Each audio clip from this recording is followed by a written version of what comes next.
Hello, welcome to guidance group. आज आपल्याला बघायचं आहे कॅगबद्दल इन्फॉर्मेशन बघायची आहे. कॅगवरती दरवर्षी प्रत्येक परीक्षेमध्ये, मग ती UPSCची परीक्षा असू दे नाही तर MPSCची परीक्षा असू दे, प्री असू दे नाही तर मेन्स असू दे, आपल्याला कॅगवरती प्रश्न विचारतातच. का तर ही एक कॉन्स्टिट्युशनल बॉडी आहे. ठीक, बरोबर आहे. तर कॉन्स्टिट्युशनल बॉडीवरती आपल्याला प्रश्न येतातच. सो कॅग हा प्रत्येक दृष्टिकोनातून महत्त्वाचा भाग आहे भारत सरकारच्या सुद्धा आणि तुमच्या आमच्यासुद्धा. का? कारण कॅग हा काय असतो तर गार्डियन ऑफ, आपण ज्याला म्हणू शकतो की कॉन्सिडर फंड ऑफ इंडिया असं त्याला म्हणतात, बरोबर आहे. सो आता बघूया आपण कॅगबद्दल काही इन्फॉर्मेशन आपल्याला परीक्षेच्या दृष्टिकोनातून काय काय महत्त्वाची आहे ती. तुम्हीसुद्धा परीक्षेबद्दल कॅगबद्दल काही नक्की वाचले असतीलच. सो ज्यांनी वाचले त्यांच्यासाठी हा एक बघू आपण काय काय तुम्हाला फायदा होतोय तो.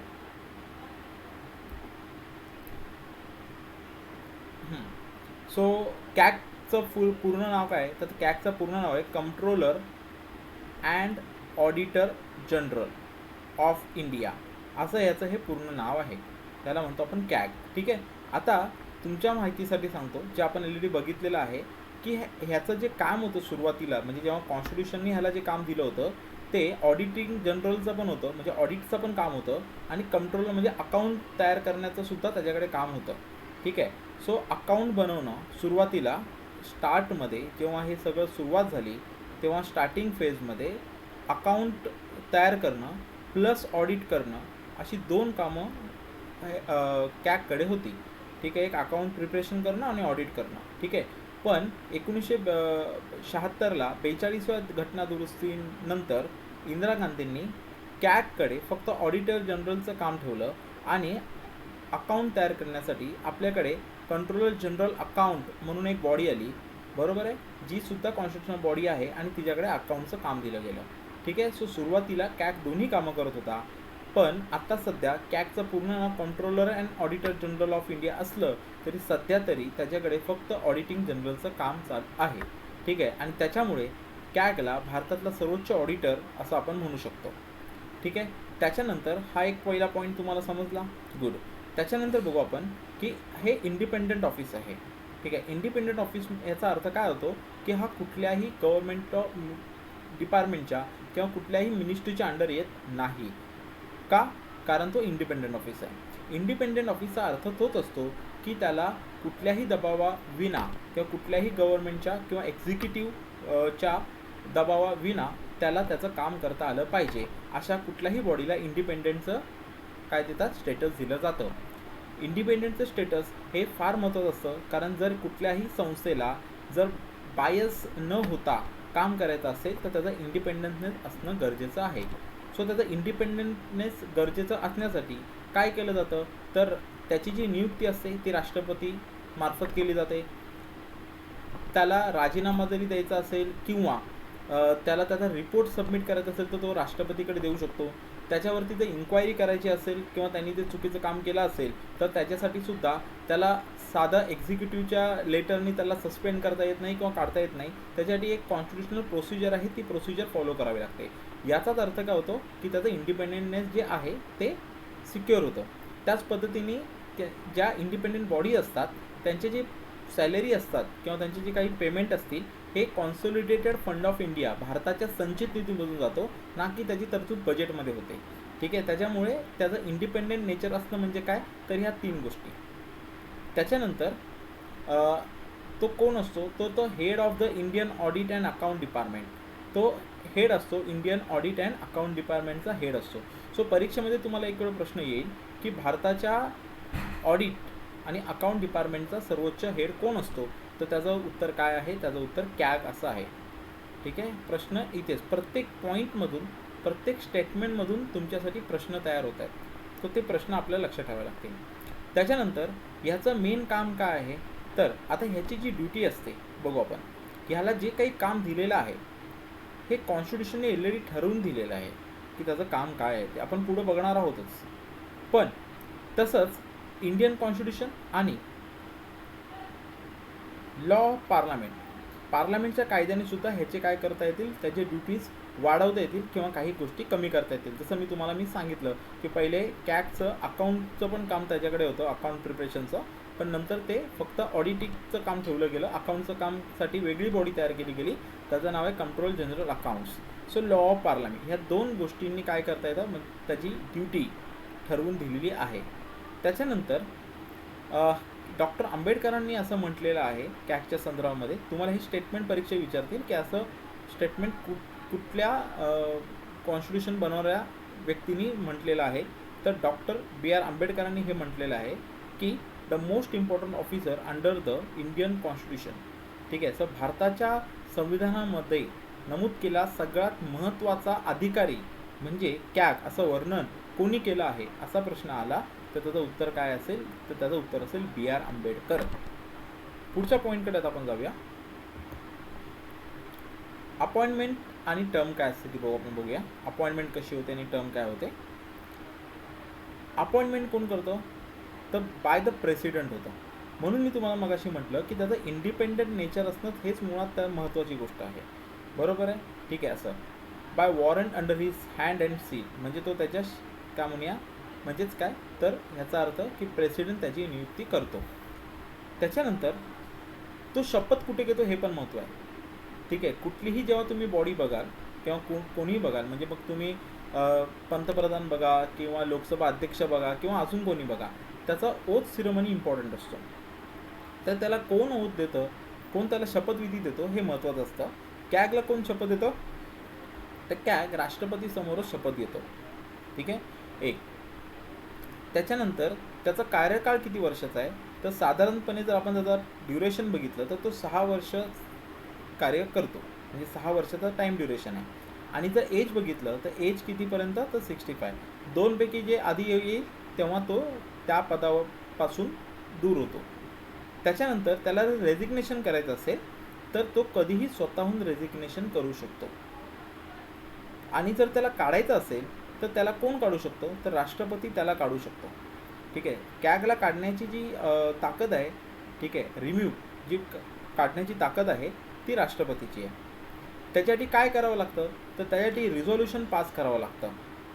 एक रिझॉल्युशन ज्याच्यामध्ये दोन्ही हाऊसमधून, म्हणजे लोकसभा आणि राज्यसभा या दोन्ही हाऊसमधून काय करावं लागतं, तर रिझॉल्युशन पास करावं लागतं.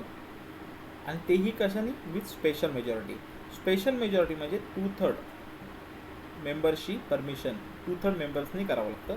याला म्हणतो आपण स्पेशल मेजॉरिटी. आणि जेव्हा स्पेशल मेजॉरिटी होते त्यावेळेला लोकसभेची किंवा एका हाऊसची तिथे दादागिरी चालत नाही. आणि लोकसभेच्यासाठी तरी सांगायचं झालं तर जॉईंट सिटिंग होत नाही. त्याच्यामुळे स्पेशल मेजॉरिटीचा अर्थ आहे की प्रत्येक हाऊस हा वेगळा, म्हणजे स्वतंत्रपणे 2/3 मेजॉरिटीने तो पास करतो. 2/3 मेजॉरिटीचा अर्थ काय होतो की जर समजा आपण 90 मेंबर असतील तर किती झाले ते 2/3, म्हणजे समजा एखाद्या हाऊसमध्ये 90 मेंबर असतील तर त्याचे 2/3 तुम्हाला काढायचे असतील तर 3 1 3, 3 3 9, 30 आणि 60 × 2 ना, तर 60, म्हणजे एकूण 60 लोकांनी परमिशन देणं गरजेचं आहे. हे एक एक्झाम्पल झालं. जस्ट 2/3 म्हणजे काय ते. ठीक आहे. सो 2/3 स्पेशल मेजॉरिटी असं म्हणतात. त्याच्यानंतर येऊया की त्याचा इंडिपेंडेंटनेस कसं आहे. ठीक आहे.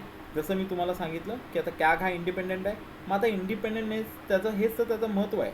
कारण कॅगसारखा जो ऑडिट करणार आहे, सरकारने काय खर्च केला, लोकांच्या पैशामधून सरकारने काय खर्च केलेला आहे, सरकारी उद्योगांनी काय खर्च केलेला आहे, हे जर म्हणजे नुसतं केंद्र सरकार नाही तर केंद्र सरकार असेल, राज्य सरकार असतील, इव्हन लोकल गव्हर्नमेंट असेल किंवा सरकारी उद्योग असतील, हे सगळेजण लोकांच्या पैशावरती चालत असतात. त्यामुळे हे जे पैसे आहेत हे व्यवस्थित खर्च झाले पाहिजेत. आता हे खर्च व्यवस्थित झाले की नाही याचं ऑडिट करणारा अधिकारी हा जर बायस असेल तर मग दिवाळीच होतील. त्याच्यामुळे त्याचा इंडिपेंडन्सवरती एवढा भर दिलेला आहे. आता त्याची काय इम्पॉर्टंट, त्याची सिक्युरिटी ऑफ टेन्युअर इम्पॉर्टंट आहे. की त्याला आपण बघितलं की त्याला 6 वर्ष आणि 65 एजचं त्याला LD दिलेलं आहे. प्लस की त्याला जर काढायचं असेल तर प्रेसिडेंटच काढू शकतो. बरोबर आहे. प्लस काय, तर 2/3 स्पेशल मेजॉरिटीने इच हाऊस. बरोबर आहे. तर हे जे आहे, ठीक आहे, आणि त्याच्याशिवाय तुम्ही काढू शकत नाही, नाहीतर मग त्याला स्वतःहून सोडून द्यावं लागेल. तर ते सिक्युरिटी ऑफ टेन्युअर. ठीक आहे. त्यामुळे तो बिनधास्त डिसिजन घेऊ शकतो. त्याच्यानंतर त्याचं पद काय राज्यपालासारखं नाही आहे. जसं राज्यपाल हा राष्ट्रपतीच्या मर्जीप्रमाणे राहतो, ठीक आहे. सो तो काय त्याच्या प्लेजरप्रमाणे असतो का नाही, ते सिक्युरिटी ऑफ टेन्युअर आहे, म्हणजे तो राष्ट्रपतीच्या पण प्लेजरप्रमाणे राहत नाही. Not hold his office till the pleasure of the president, म्हणजे राष्ट्रपतीच्या मताप्रमाणे किंवा राष्ट्रपतीच्या मर्जीनुसार तो राहत नाही.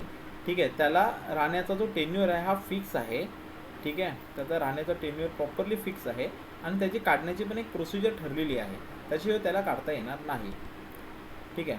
त्याच्यानंतर जेव्हा तुम्ही त्याला, म्हणजे एखाद्या व्यक्तीला जर आपण काढण्याची धमकी देऊ शकत नाही तर मे बी लालच पण देऊ शकतो की ठीक आहे, तो आमच्यासाठी थोडंफार फेवर करशील तर आम्ही तुला ह्याच्यापेक्षा मोठं पद देऊ. तर ज्या वेळेला तुम्ही कॅग होता तेव्हा तुम्ही दुसरं कुठलंही ऑफिस होल्ड करू शकत नाही. ठीक आहे. लक्षात, जेव्हा तो एकदा का त्याने कॅगचं पदावर झाला नंतर तो कुठलंही लाभाचं पद घेत नाही. त्याच्यानंतर त्याची जी सॅलरी आणि अदर सर्व्हिसेस असतात या पार्लमेंट डिसाईड करतात. ठीक आहे. हा काही एकटा सरकार करत नाही, पण एकदा नियुक्ती झाल्यानंतर त्याचा पगार कमी करता येत नाही किंवा वाढवता येत नाही. जे काय करायचं आहे ते आधी करायचं. म्हणजे जर आत्ता मला डिसिजन घेतला तर आत्ताचे जे कॅग असतील त्यांच्यासाठी ते लागू होणार नाही, पुढचे जे कॅग येतील त्यांच्यासाठी तो लागू होईल, जो काही मी डिसिजन घेईन सॅलरीच्या संदर्भात किंवा अदर सर्व्हिसच्या संदर्भामध्ये. त्याच्यानंतर ठीक आहे, त्याची जी कंडिशन ऑफ सर्व्हिसेस वगैरे असतील, ठीक आहे, ते सगळं प्रेसिडेंट प्रिस्क्राईब करेल, वेळोवेळी काय करेल, राष्ट्रपती ते निर्देशित करेल, अशा पद्धतीने असतं. त्याच्यानंतर त्याचं जे काही कॅगचे एक्सपेन्सेस असतील, इवन ॲडमिनिस्ट्रेटिव्ह आणि ऑफिस एक्सपेन्सेस ऑल्सो, ठीक आहे, इवन सॅलरी अँड एव्हरीथिंग, हे कशावरती पगार निघतात ते, तर मगाशी मी तुम्हाला जे सांगितलं ते कन्सोलिडेटेड फंड ऑफ इंडिया. ठीक आहे. भारताचा जो संचित निधी आहे त्या संचित निधीमधून तो होतो. तुम्हाला माहिती असेल भारताचा संचित निधी किती महत्त्वाचा आहे तो. आपल्याकडे जे फंड आहेत, ठीक आहे, आपल्याकडे जे फंड आहे त्याच्यामध्ये असा कन्सोलिडेटेड फंड ऑफ इंडिया आहे, तसंच कंटिंजन्सी फंड आहे, बरोबर आहे, कंटिंजन्सी फंड आहे. त्याच्यानंतर आपण ज्याला म्हणतो पब्लिक अकाउंट फंड आहे. सो हे जे दोन आहे, contingency fund, public account fund, हे दोन्हीही एक्झिक्युटिव्हच्या हातात असतात. ठीक आहे. म्हणजे कोणाच्या तर सरकारच्या हातात असतात, ते बिनधास्त खर्च करू शकतात, पण त्यांना ते पैसे द्यायचे आहेत, कारण हे पैसे लोकांकडनं घेतलेले असतात, ते लोकांना परत द्यायचे असतात.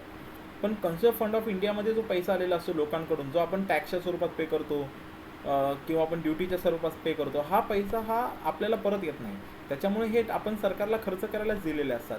त्यामुळे हा जो पैसा असतो कन्सोलिडेटेड फंड ऑफ इंडियामधून, ज्याच्यामधून बजेट निघतं, ज्याच्यातून देश चालतो, हा मात्र पार्लमेंटच्या हातात असतो. ठीक आहे. पार्लमेंटच्या हातात असतो, त्यातही तो लोकसभेच्या हातात असतो. आणि ह्याच्यासाठी वेळोवेळी मनी बिल पास करावं लागतं किंवा ॲप्रोप्रिएशन बिल पास करावं लागतं. मनी बिल पास करून नंतर ॲप्रोप्रिएशन बिल पास करावं लागतं. त्याच्यामुळे हा निधी जो आहे हा अत्यंत महत्त्वाचा आहे, परीक्षेच्या दृष्टिकोनातून सुद्धा आणि देशाच्या दृष्टिकोनातून सुद्धा. ठीक आहे. तर त्याची जी सॅलरी असते ही डायरेक्टली भारतात संचित निधीमधून निघते, म्हणून त्याला कुठलाही मिनिस्ट्री हा पगार देत नाही. ठीक आहे. असं. त्याच्यानंतर कॅगमध्ये, म्हणजे कॅगचं जे ऑफिस असतं त्याच्यामध्ये कुठलाही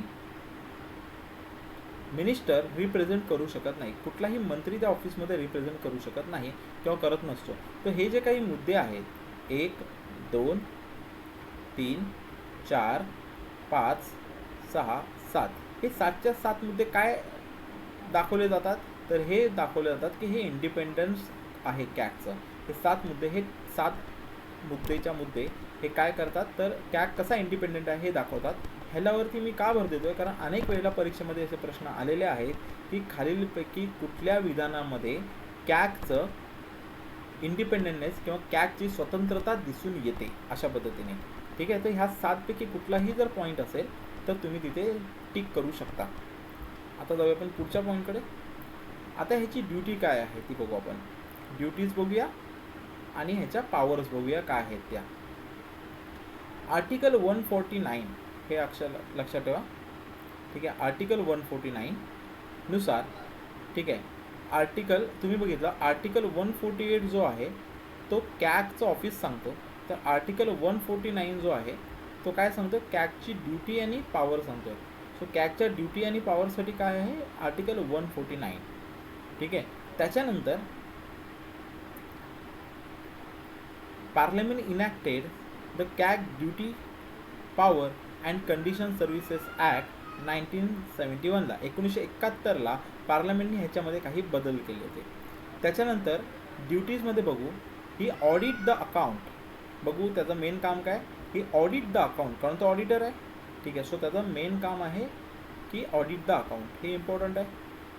ठीक आहे, so he audit the account related to all expenditure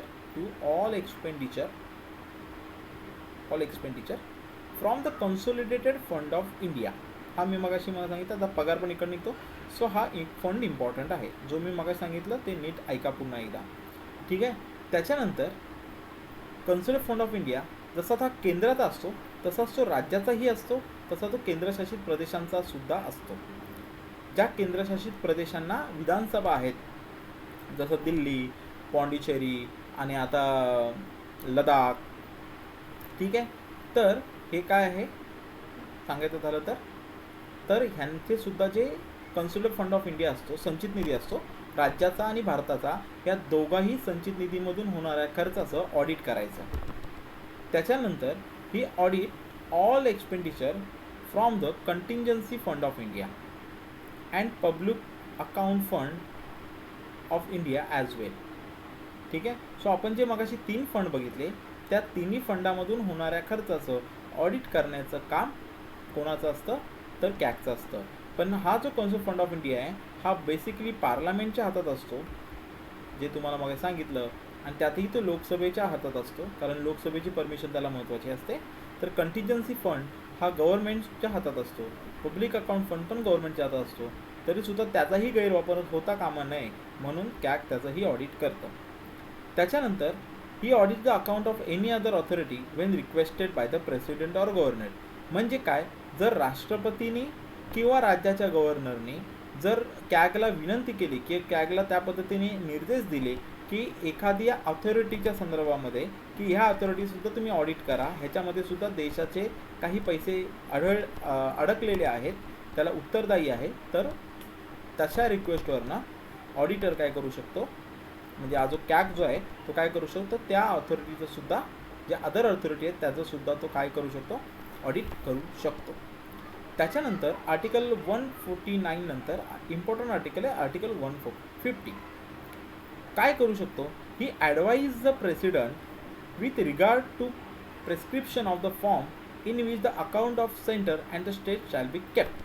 ठीक आहे, सो तो काय करू शकतो, राष्ट्रपतीला हा अकाउंटच्या संदर्भामध्ये, ठीक आहे, काय करू शकतो, हा सेंटर आणि स्टेटच्या काही अकाउंटच्या बाबींमध्ये हा ॲडवाईज करू शकतो.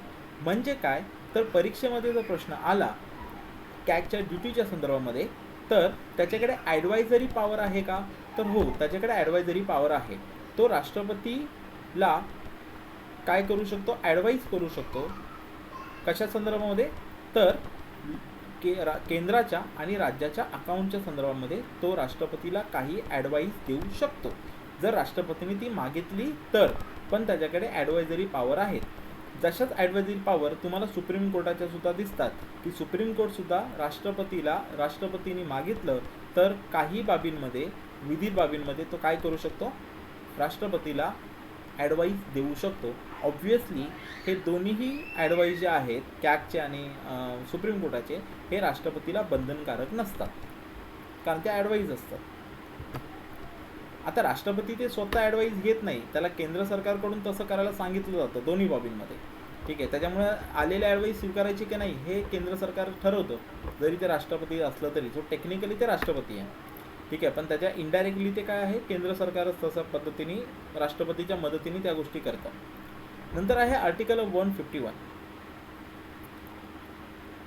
लक्षात ठेवा, त्याचं इंडिपेंडन्समध्ये आपण बघितलं होतं की कॅग हा कधीही लोकसभेला उत्तरदायी नसतो. CAG never be responsible to the Lok Sabha or the parliament. ठीक आहे, और CAG never responsible to the government, neither the central nor the state government. So keep in mind that ki CAG always responsible to the president and in the case of state governor. ठीक आहे, तर हे लक्षात ठेवा की राष्ट्रपती हा नेहमी कॅग काय असतो, राष्ट्रपतीला उत्तरदायी असतो केंद्राच्या बाबतीमध्ये, तर राज्याच्या बाबतीमध्ये तो राज्यपालाला त्याचा रिपोर्ट देत असतो. राज्यपाल आणि राष्ट्रपती, मग त्याच्यानंतर ते काय करतात, राज्यपाल विधानसभेच्या पटलावर ठेवतो आणि राष्ट्रपती संसदेच्या पटलावर ठेवतो, आणि मग ती पुढे जे काही चालायचं आहे की कॅगच्या रिपोर्टवरती मग चौकशी, पॅक, JPC वगैरे ते. पण कॅग हा कधीही त्याचा रिपोर्ट हा राष्ट्रपतीला आणि राज्याच्या बाबतीत गव्हर्नरला देतो, बाकी तो कोणालाही तो रिपोर्ट सबमिट करत नाही. मग राष्ट्रपती आणि राज्यपाल काय करतात, ते कायदे मंडळासमोर ठेवतात त्यांच्या. त्यानंतर आहे आर्टिकल 279. तो काय करतो, ही ascertain and certify the net proceed of any tax और ड्युटी. ठीक आहे, तो टॅक्स आणि ड्युटीच्या संदर्भामध्ये पण काय करू शकतो, सर्टिफिकेशन करू शकतो. ठीक आहे, तो त्याचं मत नोंदवू शकतो असं. The CAG submit 3 audit report. तो साधारण किती ऑडिट रिपोर्ट तयार करतो, 3 ऑडिट रिपोर्ट तयार करतो. एक आहे ॲप्रोप्रिएशन अकाउंट, फायनान्स अकाउंट आणि पब्लिक अंडरटेकिंग. पब्लिक अंडरटेकिंग म्हणजे सार्वजनिक उद्योग.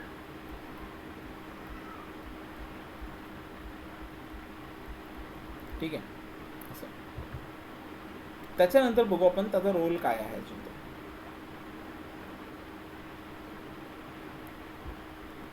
CAG is an agent of the parliament and conduct audit of the expenditure on behalf of the parliament.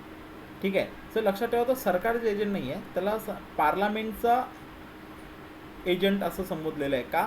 कारण पार्लमेंटच्या वतीने तो सरकारवरती नियंत्रण ठेवतो, सरकारच्या खर्चावरती नियंत्रण ठेवतो, म्हणून असं वर्डिंग वापरलेलं आहे. ठीक आहे, हे वर्डिंग काय आहे तर केंद्र सरकारवरती, कारण केंद्र सरकार हे लोकसभेला उत्तरदायी असतं, संसदेला उत्तरदायी असतं, बरोबर आहे, कारण आपल्याकडे पार्लमेंटरी डेमोक्रॅटिक सिस्टम आहे आपली. त्याच्यामुळे आपल्याकडचे जे एक्झिक्युटिव्ह असतं हे पार्लमेंटला रिस्पॉन्सिबल असतं, आणि त्याच्यामुळे पार्लमेंट जेव्हा ह्या एक्झिक्युटिव्हवरती लक्ष ठेवण्याचा प्रयत्न करतं, त्यावेळेला त्यांनी जो आता काही खर्च करणार आहे त्याच्यावरती कसं टेक्निकली लक्ष द्यायचं, म्हणून पार्लमेंटच्या वतीने कॅग यांच्या खर्चाकडे लक्ष देतं ऑडिटच्या स्वरूपामध्ये. अशा पद्धतीने ती आहे. ठीक आहे, he is a responsible only to the parliament therefore. ठीक आहे, पण तुम्ही इथे लक्षात ठेवा, तो डायरेक्टली रिस्पॉन्सिबल हा प्रेसिडेंटला असतो तो, कारण कुठलाही रिपोर्ट काय असतो, तो कुठलाही रिपोर्ट पार्लमेंटला देत नाही. ठीक आहे, हे इनडायरेक्टली त्याचा रोल त्या पद्धतीने तो म्हटलेला आहे. ठीक आहे, पण तसं जरी असलं तरी तो त्याचा रिपोर्ट कोणाला देतो, प्रेसिडेंटलाच देतो. ठीक आहे, हे इनडायरेक्टली तो कसा पार्लमेंटला उत्तरदायी आहे ते सांगितलेलं आहे. ठीक आहे, असं. त्याच्यानंतर CAG has a ascertain whether money disburse was legally available for and applicable to the purpose to which they have been applied, whether the expenditure confirm the authority that govern it. आता ह्याचा अर्थ काय होतो basically, तर CAG काय करू शकतो,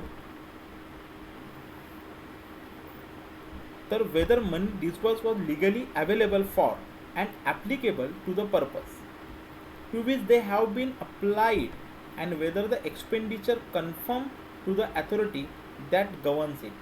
अशा पद्धतीने CAG has no control over the issue of money from the Consolidated Fund of India. So ह्याचा अर्थ असा आहे की CAG फक्त ऑडिट करू शकतो. ठीक आहे, CAGचं काम फक्त ऑडिट असं होईल. ठीक आहे, तो कन्सोलिडेटेड फंड ऑफ इंडियामधून सरकारने जरी जास्त पैसा काढला आणि हे त्याला प्रथमदर्शनी जरी दिसलं तरी त्याच्यावरती त्याचा काहीही अधिकार राहत नाही. ठीक आहे, किंवा तो त्याला अडवू शकत नाही. कॅग तेव्हाच ॲक्शन घेऊ शकतो जेव्हा एक्सपेंडिचर झाल्यानंतर तिथे त्याचा रोल येतो ऑडिटचा. ठीक आहे, याचा अर्थ आपल्याकडे काहीच नाही, खर्चावरती नियंत्रण होऊ शकणार नाही, फक्त खर्च झाल्यावरच काही होऊ शकतं असं नाही आहे. आपल्याकडे इस्टिमेटेड कमिटी ऑलरेडी आहे, तर इस्टिमेटेड कमिटी किती खर्च वगैरे होईल हे आधीच इस्टिमेट करून पार्लमेंटला सांगत असते. कंट्रोल जनरल अकाउंट्स पण असतं आपल्याकडे. ठीक आहे, सो ओव्हरऑल कॅग जरी फक्त इथे आपण असं म्हणू शकतो की कॅगला पॉवर नाही आहेत की कन्सोलिडेटेड फंड ऑफ इंडियामधून किती पैसे काढले जावेत. ठीक आहे, खर्च झाल्यानंतरच तो ॲक्शनमध्ये येऊ शकतो किंवा तो ॲक्शन घेऊ शकतो किंवा तशी तो नोंदणी करू शकतो. तोपर्यंत तो त्याचा रोल 0 असतो. ठीक आहे, आता बघू आपण कॅग आणि कॉर्पोरेशन्सचं काय आहे. कॅग आणि कॉर्पोरेशन म्हणजे महामंडळं. सो तुम्ही समजून घ्या की ज्याही कॉर्पोरेशनमध्ये भारत सरकारचा किंवा कुठल्याही सरकारचा जर कुठल्याही प्रमाणामध्ये थोडी जरी इन्व्हेस्टमेंट त्याच्यामध्ये असेल किंवा सहभाग असेल, भाग असेल, तर त्या ठिकाणी कॅग इन्क्वायरी करणारच, कॅग ऑडिट करणारच. ठीक आहे. जसं की आपण बघूया, some corporation are audited totally and directed by the CAG. ठीक आहे. म्हणजे काही कॉर्पोरेशन हे पूर्णपणे ऑडिट होतात, जसं दामोदर व्हॅली कॉर्पोरेशन पूर्ण सरकारची आहे, ONGC पूर्ण सरकारची आहे, एअर इंडिया पूर्ण सरकारची आहे. तसं त्याच्यानंतर some other corporation are audited by private professional auditor appointed by the central government in consultation with the CAG. म्हणजे समजा एखाद्या कॉर्पोरेशन्समध्ये भारत सरकारची पूर्णपणे सहभागी नसेल, तर अशा वेळेला कॅगचा सल्ला घेऊन केंद्र सरकार काही प्रोफेशनल आणि प्रायव्हेट CA लोकांना ते काय करू शकतात, ऑडिटिंगचं काम देऊ शकतात. बाहेर आपण ते ऑडिटिंगचं काम देऊ शकतो. तुम्हाला एक एक्झाम्पल म्हणजे आपल्याकडे मोठमोठे, आता बघा हां इथे आहेच एक्झाम्पल आहेच, जसं की सेंट्रल वेअर हाऊसिंग कॉर्पोरेशन असेल, इंडस्ट्रीयल फायनान्शियल कॉर्पोरेशन. सो हे काही फायनान्स कॉर्पोरेशन आहेत ज्यांचं ऑडिट प्रायव्हेट CA करतात, पण त्या प्रायव्हेट CA फर्मची जी अपॉइंटमेंट असते ही केंद्र सरकार कॅगच्या सल्ल्याने करतो, अशा पद्धतीने. ठीक आहे. ह्या ज्या कॉर्पोरेशन आहेत ह्या डायरेक्टली जिथे खूप मोठ्या कॉर्पोरेशन आहेत, महारत्न वगैरेमध्ये येतात. ठीक आहे. महारत्न, नवरत्नमध्ये वगैरे येतात, त्यांची डायरेक्टली किंवा महत्त्वाचे जिथे 100% गव्हर्नमेंटचा शेअर आहे तिथे आपण म्हणू शकतो की त्या इम्पॉर्टंट कॉर्पोरेशन केंद्र सरकारच आपलं कॅगच ऑडिट करतं पूर्णपणे. तर काही जे असतात तिथे काय केलं जातं, प्रायव्हेटला अपॉइंट केलं जातं केंद्र सरकारतर्फे कॅगच्या संमतीने. तर काही जे असतात कॉर्पोरेशन्स ज्या छोट्या मोठ्या आहेत, ठीक आहे, त्याचं पूर्णपणे प्रायव्हेट ऑडिट केलं जातं. मग त्याच्यामध्ये रिझर्व्ह बँक ऑफ इंडिया येते, स्टेट बँक ऑफ इंडिया येते, फूड कॉर्पोरेशन ऑफ इंडिया येते. बऱ्यापैकी ज्या नॅशनली सगळ्या बँका आहेत त्यांचे प्रायव्हेटकडनंच ऑडिट करून मग तो ऑडिट रिपोर्ट सबमिट केला जातो. ठीक आहे. कुठलाही प्रायव्हेट ऑडिट फर्म जी असते CA फर्म ती ऑडिट करू शकते. लाईफ इन्शुरन्स LIC स्वतः तसं करते. ठीक आहे. सो अशा 3 पद्धतीच्या कॉर्पोरेशन्स आहेत ते त्या ऑडिटिंग करतात. ठीक आहे. कशा पद्धतीने करतात, प्रत्येक ठिकाणी कॅग नाही जात. ठीक आहे. काही कॉर्पोरेशनचा पूर्ण कॅग तर्फे होतं, काही कॅगच्या संमतीने निवडून दिलेले प्रायव्हेट फर्म करतात, तर काही कॉर्पोरेशन प्रायव्हेट फर्मकडनंच करून घेतात आणि मग ते रिपोर्ट सबमिट करतात. ठीक आहे. 1968ला ऑडिट बोर्डाची स्थापना झाली होती. ऑडिट बोर्डाची स्थापना केली होती, जी ते ऑडिट बोर्ड कॅगतर्फेच नियुक्त केलं जातं. ठीक आहे. As a part of the office of CAG. ठीक आहे. सो हा जो आहे ऑडिट बोर्ड हा, तर 1968ला कॅगनी स्वतः काय केलं होतं, तर एक ऑडिट बोर्ड तयार केलं होतं. ते ऑडिट बोर्डाने काय केलं, त्या ऑडिट बोर्ड कसं तयार झालं होतं, एकच सेकंड आपण बघूया. तर ह्या ऑडिट बोर्डामध्ये एक चेअरमॅन होता आणि 2 मेंबर्स अपॉइंटेड होते, जे कॅगनीच अपॉइंट केले होते. ठीक आहे. असं, आणि ही काय होती, ही part of the office of the CAG. ठीक आहे. सो हा एक लक्षात ठेवा की ऑडिट बोर्ड जो कॅगनीच तयार केला होता, म्हणजे कॅगच्याच अंडर होता. ठीक आहे. कॅगचाच एक पार्ट होता ऑफिसचा. 1968ला तयार केला होता, ज्याच्यामध्ये एक चेअरमॅन आणि 2 मेंबर हे कॅगच अपॉइंट करत होते. ठीक आहे. ऑडिट बोर्ड म्हणतात त्याला. तर तुम्ही लक्षात ठेवा, ऑडिट बोर्डाच्या संदर्भात काही विचारलं तर की ऑडिट बोर्डाची स्थापना कधी झाली, ते 1968मध्ये झाली.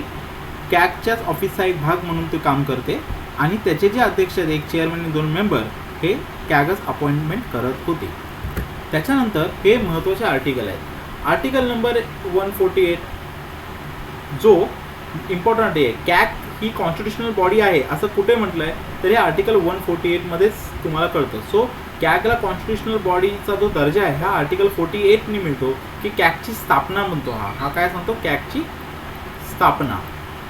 ठीक आहे. त्यानंतर आर्टिकल 149 जो मगाशी आपण बघितला तो सांगतो duties and power of the CAG. Duties आणि पॉवर काय आहेत त्या. ठीक आहे. आर्टिकल 150 हा काय सांगतोय, अकाउंट्सबद्दल सांगतो. फॉर्म ऑफ कुठल्या पद्धतीचे अकाउंट तो चेक करतो, सेंट्रल गव्हर्नमेंट आणि स्टेट गव्हर्नमेंटचे, ज्याच्यामध्ये आपण बघितलं consumer fund, public account fund, contingency fund, plus जे काही interim audit, final audit, finance audit, त्याच्यानंतर पब्लिक काय म्हणूया आपण त्याला, तो पब्लिक अकाउंट फंडचं ऑडिट, द पब्लिक अंडरटेकिंगचं ऑडिट. सो हे सगळे फॉर्म ऑफ अकाउंट्स हे आर्टिकल 150 मध्ये. आणि आर्टिकल 151 सांगतं की ऑडिट रिपोर्ट्स कोणाला सबमिट करायचे वगैरे वगैरे वगैरे. ठीक आहे, ज्याच्यामध्ये फायनान्स ऑडिट बघितलं, त्याच्यानंतर तुमचं इंटरिम ऑडिट आहे. सो हे जे ऑडिट्स आहेत ते कुठल्या कुठल्या पद्धती ऑडिट ते, आणि ते राष्ट्रपतीला आणि राज्यपालाला सबमिट करायचे असतात. हे आर्टिकल 151मध्ये येतं, जे आपण मगाच्या स्लाईड्समध्ये बघितलं. तुम्हाला हे आर्टिकल विचारतील की कॅग हे कुठल्या खालीपैकी कुठलं आर्टिकल हे कॅगच्या संदर्भामध्ये आहे, किंवा कॅगची स्थापना सांगतं किंवा कॅगची पॉवर सांगतं, किंवा खालीपैकी कुठलं आर्टिकल हे कॅगच्या संदर्भात नाही असं विचारतील. सो तुम्हाला एवढं लक्षात राहिलं तरी भरपूर झालं. सो आय होप तुम्हाला हे पॉईंट कळले असतील. तर आपण ह्यासाठी या व्हिडिओसाठी आपण इथे थांबूया. आणि तुम्हाला हा व्हिडिओ आवडला असेल तर प्लीज लाईक करा, शेअर करा आणि सबस्क्राईब करा. ठीक आहे, थँक्यू अँड गुड बाय.